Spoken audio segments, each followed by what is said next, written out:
안녕하세요. 송아람 선생님입니다. 우리 지난 시간에 이어서 화학 반응에서 성립하는 규칙들에 대해서 배워볼 시간인데요. 그 두 번째 시간입니다. 질량 보존 법칙에 이어 오늘은 바로 일정 성분비 법칙에 대해서 살펴보도록 하겠습니다.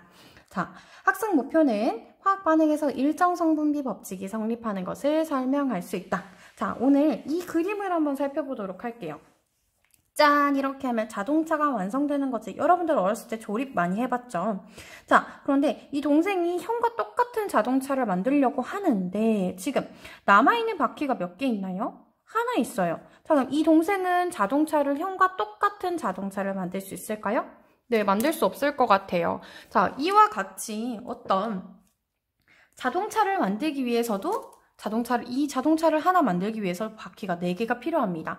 자, 그와 같이 우리가 어떤 화합물을 만들 때 화합물은 두 종류 이상의 원소가 결합해서 만들어지는 순물질인데요.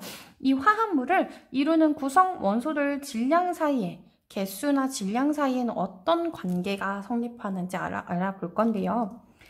자, 힌트를 하나 줄게요. 여기에는 바로 질량 사이에 대한 관계라고 이야기했습니다. 그럼 이 일정 성분비 법칙은 질량에 대한 얘기일까요? 개수에 대한 얘기일까요? 그렇죠. 바로 질량에 대한 이야기를 하고 있습니다.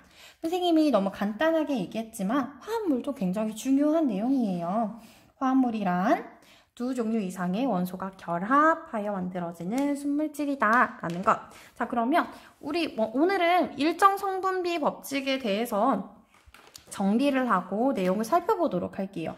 한번 읽어볼게요. 화합물이 생성될 때에는 각각의 구성 원소들 사이에 일정한 질량비가 성립한다. 예를 들어 수소와 산소가 겹해서 물이 생성되는 반응에서는 수소는 항상 1, 산소는 항상 8의 질량비로 결합한다. 살펴볼게요. 수소는 질량이 1이라는 질량을 가지고 있고요. 산소는 16이라는 질량을 가지고 있어요. 물을 구성하는 수소의 원자의 개수는 항상 몇 개예요? 2개. 산소는 항상 1개입니다. 그러면 개수가 똑같으니까 질량비도 똑같을까요? 네, 똑같습니다. 수소의 질량은 2, 산소의 질량은 16이므로 질량비는 1대 8일 거예요. 질량이 일정한 원자이기 때문에 일정한 개수비로 결합하니까 일정 성분비 법칙이 성립하는구나를 알 수 있습니다. 무슨 말이냐? 두 가지 이상의 물질이 반응해서 새로운 화합물이 생성이 될 때 반응하는 물질 사이에는 일정한 질량비가 성립한다. 즉, 화합물이 생성될 때에는 그냥 단순히 막 섞는 거예요? 아니에요. 막 섞이는 게 아니라 항상 일정한 비율로 결합한다. 이게 중요한 거예요. 그래서 반응물 중에 양이 적은 것에 의해서 생성물의 양이 제한됨을 우리가 알 수 있겠습니다. 그럼 암모니아 분자도 한번 생각을 해볼게요. 암모니아 분자는 NH3. 여기도 한번 써볼게요. 이렇게 표현을 하고요. 질소 원자 하나, 그리고 수소 원자 3개로 이루어져 있습니다. 수소 원자는 각각의 질량이 1, 그리고 질소는 질량이 14만큼 가지고 있습니다. 그러면 이만큼의 질량을 가지고 있는 이 암모니아 분자를 구성하는 질량비를 살펴보도록 할게요.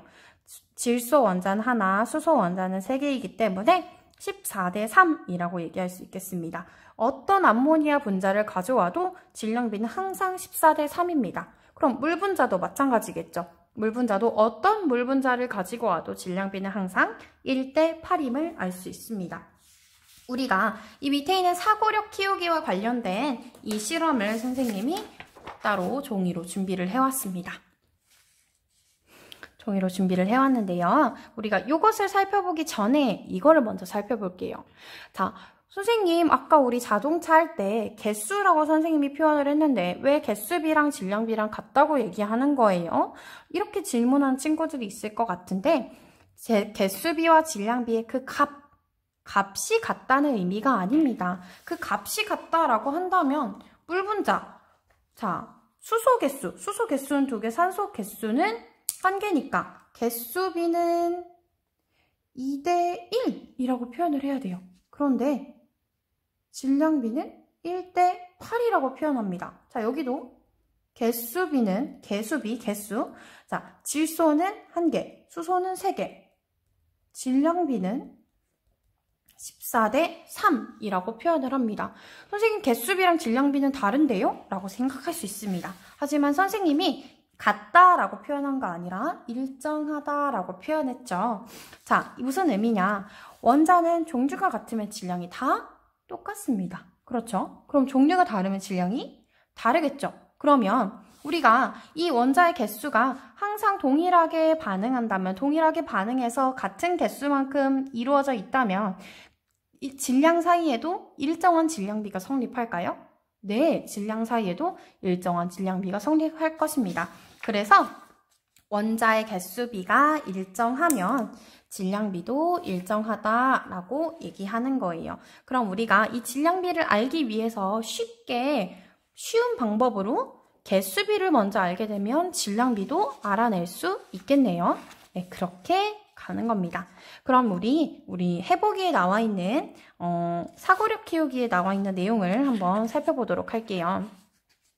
질산 납 수용액과 아이오딘과 칼륨을 반응을 시킬 건데요. 질산 납을 먼저 쓰고 질산을 쓰는데요. 선생님이 잘못 썼네요.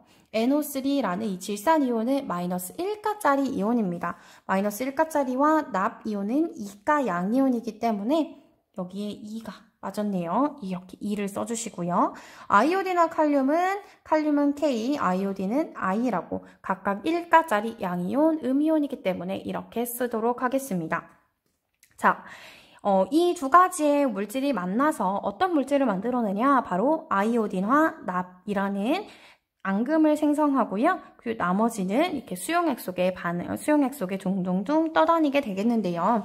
자, 개수를 맞추어서 이러한 화학 반응식을 나타낼 수 있습니다. 자, 그러면 우리가 실험을 통해 살펴보도록 할게요. 질산납 수용액은 다 6ml씩 넣었어요. 똑같은 시험관에 다 6ml씩 넣고 아이오딘과 칼륨 수용액을 0, 2, 4, 6, 8, 10ml씩 넣어봤더니 우리가 이를 이렇게 모형화해서 표현을 해봤어요. 질산 이온은 볼트로, 아이오딘과 이온은 너트로 표현을 해봤는데요.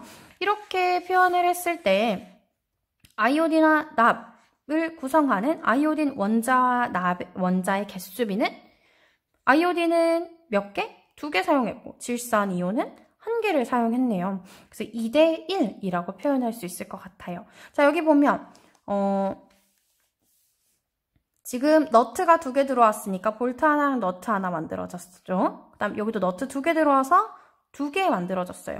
그럼 여기는 모두 다 생성이 됐네요. 자, 이쪽은 너트 2개가 더 들어왔는데 볼트가 있나요, 없나요? 볼트가 없어요. 여기도 볼트가 존재하지 않아요. 그렇기 때문에 그대로 3개가 일정하게 유지됨을 알 수 있습니다. 그러면 뭔가 하나가 더 들어온다고 해도 반응할 것이 없으면 생성물이 만들어지나요? 만들어지지 않나요? 네, 만들어지지 않습니다. 그래서 우리가 이를 정리할 수 있는데요. 질량이 일정한 원자가 일정한 개수비로 결합함으로 일정 성분비 법칙이 성립한다라고 얘기할 수 있습니다. 그리고 앙금의 높이가 높아지지 않고 일정한 이유는? 자, 여기 한번 읽어볼게요. 질산납 수용액과 여기도 2가 빠졌네요. 아이오딘과 칼륨 용액이 일정한 비율로 결합함으로 반응물 중 양이 적은 나중에 더 넣어준 질산 이온에 의해 지금 아이오딘과 칼륨은 계속해서 넣어주고 있는데 질산 납 수용액에 질산 이온이 부족하잖아요. 그래서 질산 이온에 의해서 생성물인 아이오딘과 납의 양이 제한되기 때문이다 라고 이야기할 수 있겠습니다. 그러면 우리 이 반응 말고도 다른 반응에서도 같은 관계가 성립할까? 살펴보도록 할게요. 교과서 32쪽입니다. 산화구리를 구성하는 구리와 산소의 질량 사이에는 어떤 관계가 성립하는지 살펴보도록 할게요. 구리는 빨간색 구리, 여러분들이 알다시피 이렇게 빨간색 구리는요, 가열을 해서 연소시키는 거예요. 연소? 그러면 공기 중에 산소를 사용하겠죠. 공기 중에 산소를 만나서 산화구리 이렇게 까맣게 변하는데요. 자, 그 생성된 질량을 표시를 했습니다. 그러면 우리가 공기 중에서 사용한 산소의 질량을 알 수 있을까요? 네, 알 수 있습니다. 살펴보도록 할게요. 구리의 질량은 2.4g, 산화구리의 질량은 3.0g. 그러면 생성물인 산화구리의 질량에서 구리와 산소는 반응물이잖아요. 반응물의 총 질량을 더하면 생성물의 질량이 되겠죠. 그래서 구리와 산소의 질량이 산화구리의 질량이 되기 때문에 여기서 구리의 질량을 빼줍니다. 자, 다 빼줄게요. 0.6, 1.0, 1.4, 1.4 맞나요? 네. 그 다음에 여기는 1.8이 되겠네요. 네, 그러면 반응한 산소의 질량을 구해서 다 썼고요. 우리가 여기에서 바로 1번 문제로 넘어가도록 할게요. 산화구리를 구성하는 구리와 산소의 질량비를 밑에다가 한번 실험 1, 2, 3, 4를 모두 한번 써볼게요. 구리와 산소의 질량이기 때문에 구리 대 산소로 표현하도록 하겠습니다. 2.4 대 0.6은 몇 대 몇인가요? 간단한 정수비 4 대 1. 자, 여기도 4 대 1. 5.6 대 1.4는 네, 4 대 1. 7.2 대 1.8도 4 대 1이 되겠습니다. 자, 그럼 질량비는 언제나 동일하게 4 대 1이 됨을 알 수가 있습니다. 그러면 우리가 여기서 사용한 구리의 질량이 5.2g 혹시 있나요? 위에 5.2g? 5.2g이 없네요. 그러면 우리 이 밑에 이것도 구해볼 수 있을까요? 구리가 5.2g을 사용해서 산소와 모두 반응을 시켜서 산화구리가 생성이 될 때 구리와 산소의 질량비를 이용해서 산화구리의 질량을 구할 수 있을까요? 네, 구할 수 있습니다. 구리와 산소의 질량비는 4 대 1이라고 했습니다. 그럼 구리가 5.2g이라면 산소는 얼마만큼 사용을 해야 할까요? 네, 이 비례식을 풀게 되면 5.2를 4로 나누면 약 1.3g이 될 것입니다. 아, 그러면 이때 사용한 산소는 1.3g을 반응을 해야 하고, 자, 이 반응물들을 모두 다 더하면 생성물이 되니까 반응물을 모두 한번 더해볼까요? 5.2 대 1.3은 6.5g만큼의 산화구리가 생성된다 라고 이야기할 수 있겠습니다. 자, 이렇게 우리가 지금 화학 반응식에서의 두 번째 규칙, 바로 일정 성분비 법칙에 대해서 살펴보았습니다.